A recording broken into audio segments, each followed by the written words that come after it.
In 1942, German U boats were torpedoing ships, practically in sight of New York City. The Navy was desperate. So, what did they do? They made a deal with the devil. Well, at least the mob. Charles Lucky Luciano, Mayor Lansky, and the waterfront bosses who actually ran the docks. Today, I am joined by Leon Carroll Jr., former Marine officer, retired NCIS Special Agent, longtime technical advisor for the hit series NCIS, and co author with Mark Harmon of the gripping new book called Ghosts of Sicily. Mark couldn't make it today, but Leon's here to take us deep inside Operation Underworld, that secret, wildly controversial alliance between naval intelligence and organized crime that helped protect America's shores and pave the way for the Allied invasion of Sicily and Italy in World War II. We talk about the daring ONI agents who went from secret meetings with gangsters in New York to undercover missions behind enemy lines, the moral tightrope of teaming up with the mafia to fight the Nazis, surprising revelations from the research, and what it all means for understanding World War II intelligence and those ghosts who never got the credit. I hope you guys enjoyed today's episode.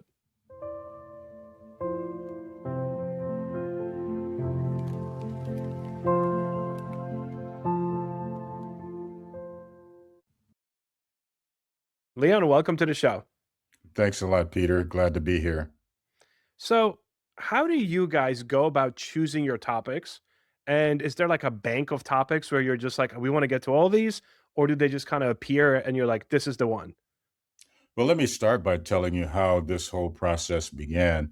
As you know, Mark and I worked on NCIS, the original show. For him, it was, I think, 19 seasons. I was on it for 21.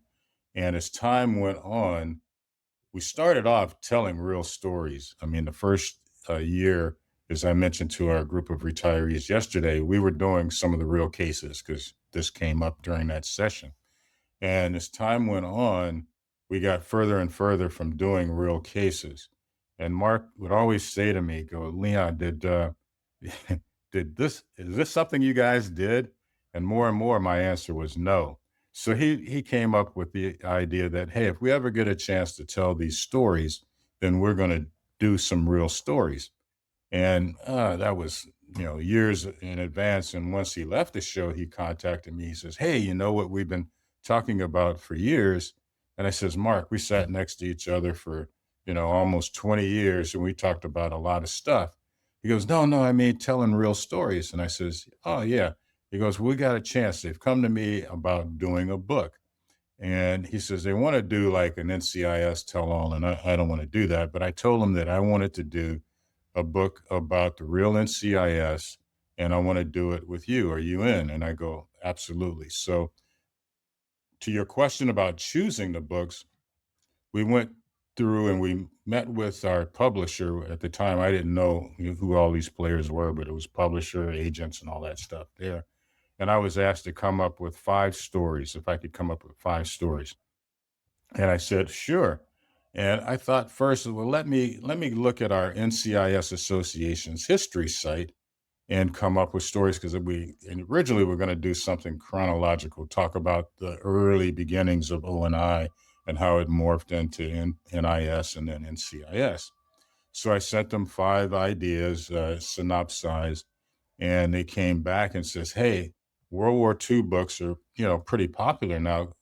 Can we start at World War II? Because the stuff before World War II was very little information and harder to research, by the way." And Doug Watto, that's how he was picked for that particular book. So that turned out to be a New York Times bestseller. And then we moved on to another book, Panama, which was, more a more modern era, even though it's 40 years ago. And that one, people had kind of forgotten about 1989. So it didn't get off to the great start that Honolulu did. So we went back to World War II in Sicily. And that's pretty much how that one was chosen, a lot because it was a World War II book, and also because Mark and I, more so Mark than I, he's more of a World War II kind of guy. decided we would do that, and then maybe fourth book it would be something different. So that's how we came to Sicily. Do you ever work on these books and while you're doing the research for them, start coming upon topics where you're like, "Oh, I would like to expand on this more." Do you have like a notebook where you're jotting down these ideas of where you might want to go in the future? Well, not necessarily to do a book on the future, but all three of our books, we've had certain little tidbits. Like for me, I live in San Pedro, California. And in our first book, we have a little bit about San Pedro there. And it's on Sicily. We have a large Italian community, a lot of them from Sicily. And so we have that connection with that. But Mark, his dad was a World War II pilot. So there are those types of things, but not necessarily it says, okay, this came up in this book. We can also do like a spinoff to a fourth book. Not so much that we kind of wanted to do certain separate things, but our focus was to highlight little known people who were involved in big time events. And that's why I think we've had the popularity in the World War II arena. You have such a distinguished career. For those people listening that do not know, NCIS Special Agent, Marine Corps, technical advisor to the show. I mean, such a distinguished career. How does all of that real world investigative experience help you approach these stories and connect with these real life figures? Well, first, I would start with the fact that, being an investigator means you're a researcher and you have to get all the evidence to present in front of an attorney, a prosecutor who will take it to trial. So you do the in depth investigative part of it, and a lot of it deals with interviewing people. Unfortunately, for the World War II era, there are very few of those people alive. And specifically to the Sicily book, Admiral Tom Brooks, who was the director of naval intelligence during my tenure in the 90s, he had actually written an outline about this because his dad had been an ONI. Actually, I think he was also a DNI back in the 40s and 50s. And he knew some of the characters, the ONI people in this book. And so he had written a long outline on it. And I said, contacted him because he and I had crossed paths when I was a special agent in charge in Panama, and he was a DNI, and we were having some diplomatic issues with our own embassy. And he was asked to come talk to me about, for lack of better terms, going rogue, which is kind of taking it to an extreme. But we were there to do a counterintelligence mission, which kind of crossed over into positive intelligence. And so they kind of wanted, they being the diplomatic corps, wanted to kind of put us back in the box, so to speak. And that was my first encounter with him. And since then, we talked to him, and he provided us with, kind of a lane to go in. And that's how we expanded all of this with our research. But it started with just his article in the Naval Institute Proceedings. And, he helped us along the way. And we have a whole stack of researchers and editors. And you know the process being a writer. And that's how we got this thing, really off the blocks. So, Leon, let's set the stage. 1942, right? Why is the Office of Naval Intelligence, I don't want to use the word desperate, to turn in this direction, but perhaps maybe that is the appropriate word. What's happening here? Well, the key at that time was, I don't want to say we were losing the war, but we were having a problem with our agents going, uh, finding information about what was happening with merchant ships going across the Atlantic being sunk by German U-boats. And the idea then was we're not getting the information from our side of the ocean as to how these U-boats are doing it, how are they finding out. So we wanted to get some sources along the docks of people that may be connected with taking the supplies and that on these merchant ships, putting them on the docks and that type of thing, and how the Germans were actually being able to get that intelligence to actually take out our ships. And a lot of people don't realize, I'm sure you do, that we lost more merchant ships in World War II than we did active, Navy ships. So the New York District 3 Intelligence Office knew that they were woe in having that type of counterintelligence information. And so they thought, what better way to infiltrate that than trying to get the guys in the underworld to give them the information because they controlled the docks. Yeah. So the book follows, besides these big characters, and we'll get to them, follows these secret ghost agents. Can you maybe talk about some of the characters that stood out to you while you were doing this research and you really wanted to tell their stories? Well, that was really our goal in this thing is to highlight Alfieri and Marslow and Totolo and Murray, all fluent Italian speakers, but mostly reservists, and what their role was both on both sides of the ocean, right? The difference, I think, from then to later is the fact that most things are centrally controlled out of DC at the headquarters level. And because Hafeden, who was the district intelligence officer, he really wanted to keep as much as he could in house.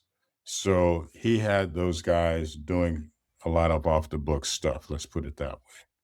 And he would cover for him. Actually, his boss was the first one who said, "Hey, let's talk to the district attorney's office in New York and let's see if we can get these guys to help to coordinate this."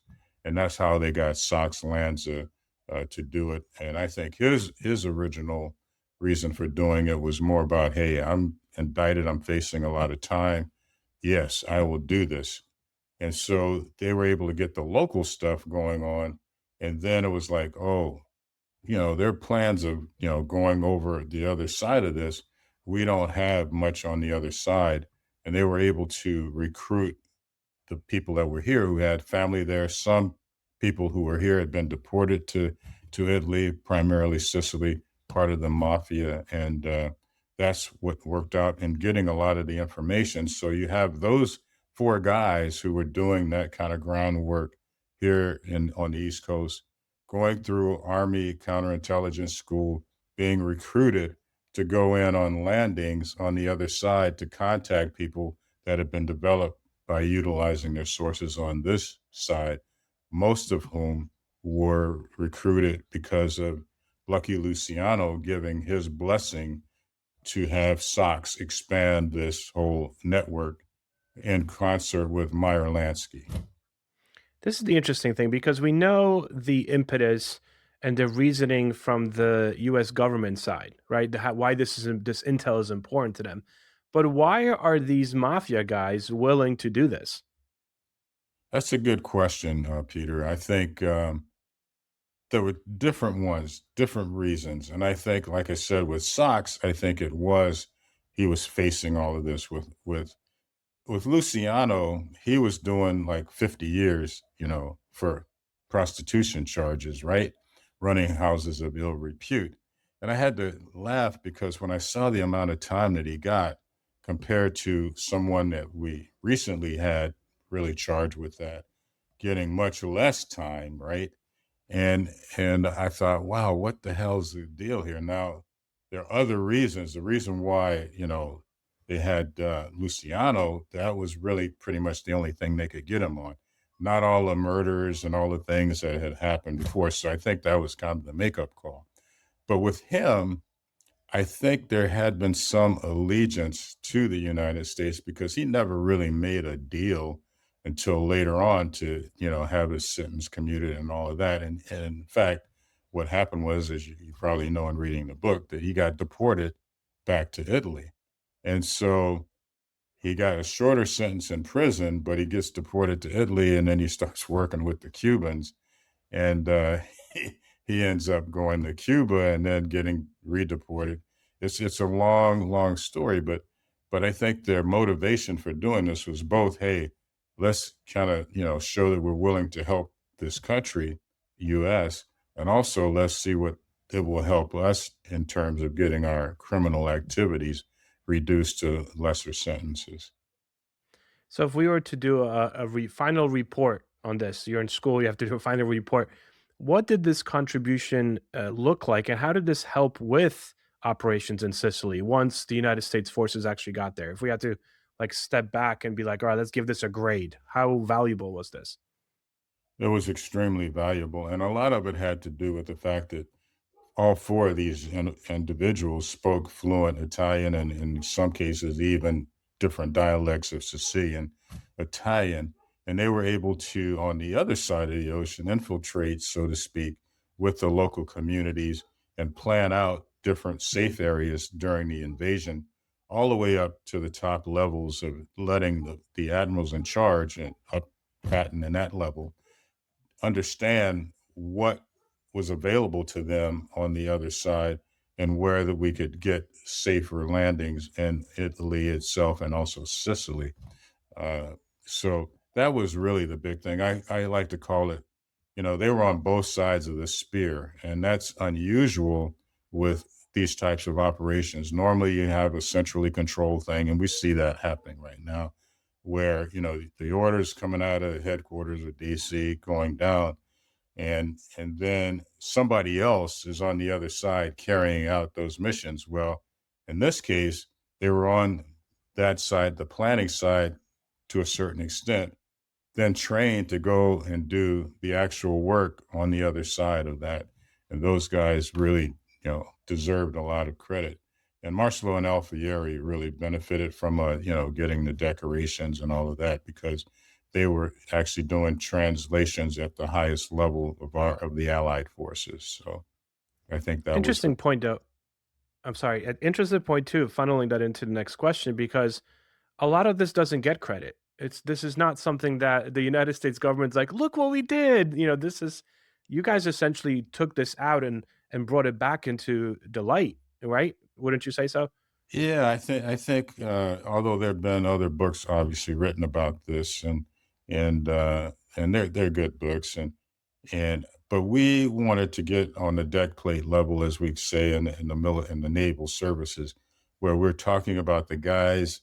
In this case, they're all guys doing this job of counter espionage and counterintelligence, and actually dealing with these sources directly. And I mean, if you read the book, which I'm sure you have, you'll understand on this side what they were doing with, lower level operatives within the mob and the business end of things. I mean, even as low as like the numbers game, right? Infiltrating the Fulton fish market, and which is what Sox landed. That was his kind of thing. And then when it got too big for him, that's when they went out and got Luciano's blessing. But in the end, for Luciano, it was like, did he really help us? And so the state attorney, well, would have been the attorney general now, but he was a state commissioner.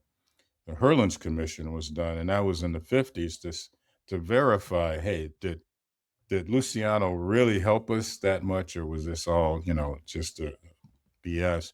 And that's where the whole you know, headquarters thing because they didn't have the documentation mainly because Hoffenden didn't send a lot of that stuff back. So that's kind of the story in a nutshell. Yeah, that also must have been interesting trying to gather information on this and gather the sources on this because this is not official at the time. This was not official. So, Right. were there any difficulties trying to piece all this together? There was, but again, Admiral Tom Brooks was the key to all of this. We interviewed him. So, well, I got to know him and remind him that we had met, 40 years ago or whatever it was.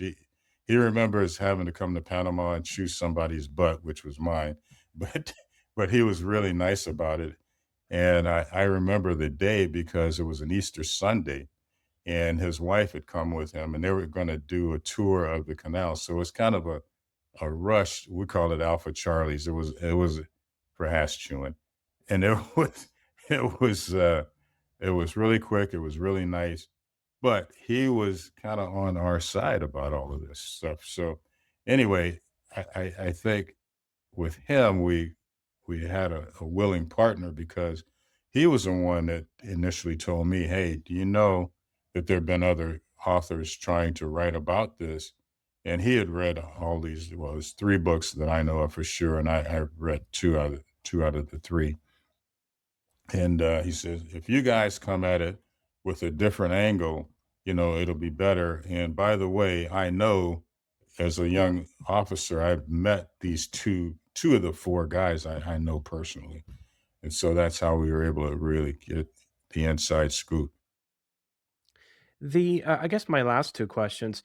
The first one is because you have so much experience with television and creating scenes, and that comes across when one reads your books. I mean, they really read like scene, scene, scene, action. Do you think that way when you sit down to start writing this? Do you think of it like, are you imagining the scenes in your head? So we didn't know what we were doing on the first book, right? And I'll let this is kind of an inside secret. So even we talked, you and I talked about, you got to go back and read your own book. Like I'm probably read Honolulu 25 times. And it was like boring up I until don't know, but it was up, pretty up good. until like up until like page 100 because I'm used to just putting the facts in. Mark is more kind of the creative thinker, and he was a communications major in college as well.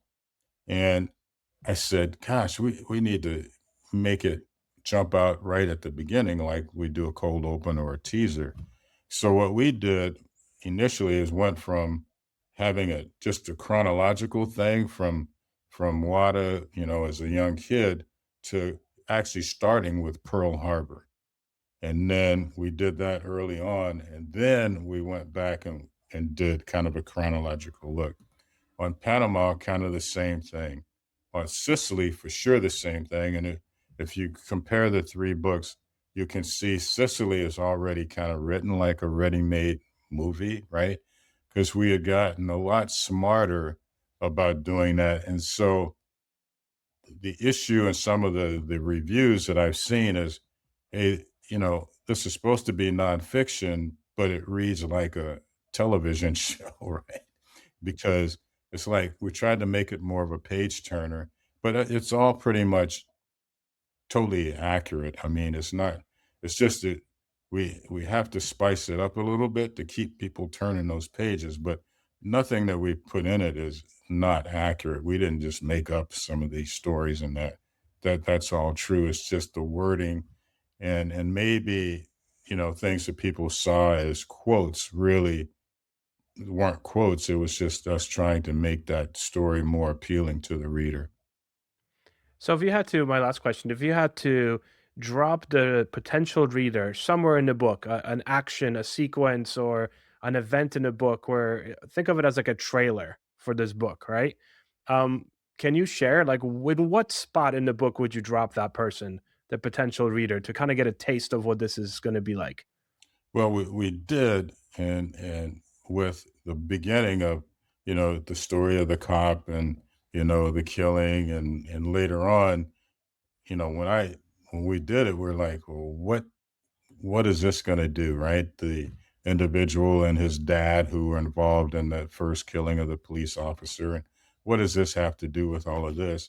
Only to learn later in the book, years later, this guy is someone that helped on the other end when he was, 20, 30 years older, that he had left to avoid prosecution. And now he's on the other end helping us charge San Juan Hill, so to speak, on one of the issues. And so that was something I think if we did a trailer without, totally, and you notice I'm not identifying that person, but that the reader would go, why is that something? But let's keep going. And then all of a sudden, halfway through the book, this person comes alive again and he helps them in kind of a comedic way, when they are invading, the castle, looking for documents and information and all of that.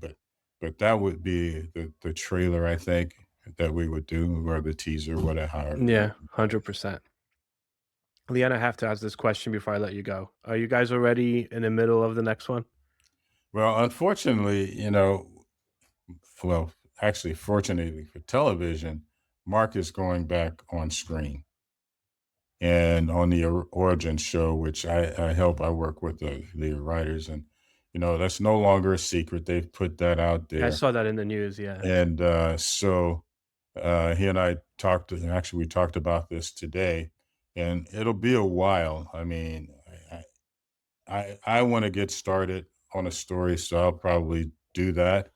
And if he wants to kind of catch up on it, but when we do these things, he's always on the interviews and that type of thing. So he won't be able to do that with what he's doing now. In fact, he starts filming tomorrow, actually, and that takes a lot of time and effort. And I'm no longer on set all the time. I just deal with the writers, and we have another person who does the on-set work, and so it'll be hard for him to do it. And as you mentioned earlier, it takes about for us each book has been about a year and a half to 2 years to get out there. So neither one of us are getting younger. So I'm kind of taking off a little bit on my own here, and we'll see what happens. Yeah, and this was an awesome interview. Thank you so much for taking the time. Well, thanks, Peter, for having me on and talking about the book, Ghosts of Sicily. It's out there, and we're doing I shouldn't say we, I am doing the San Diego Book Festival, I'm told, in August. I think it's August 22nd. So if your viewers or listeners are in the San Diego area, come on down, and we're going to have something that's moderated and talk about the book. It'll be just great to meet anybody else. And thanks for having me on the show.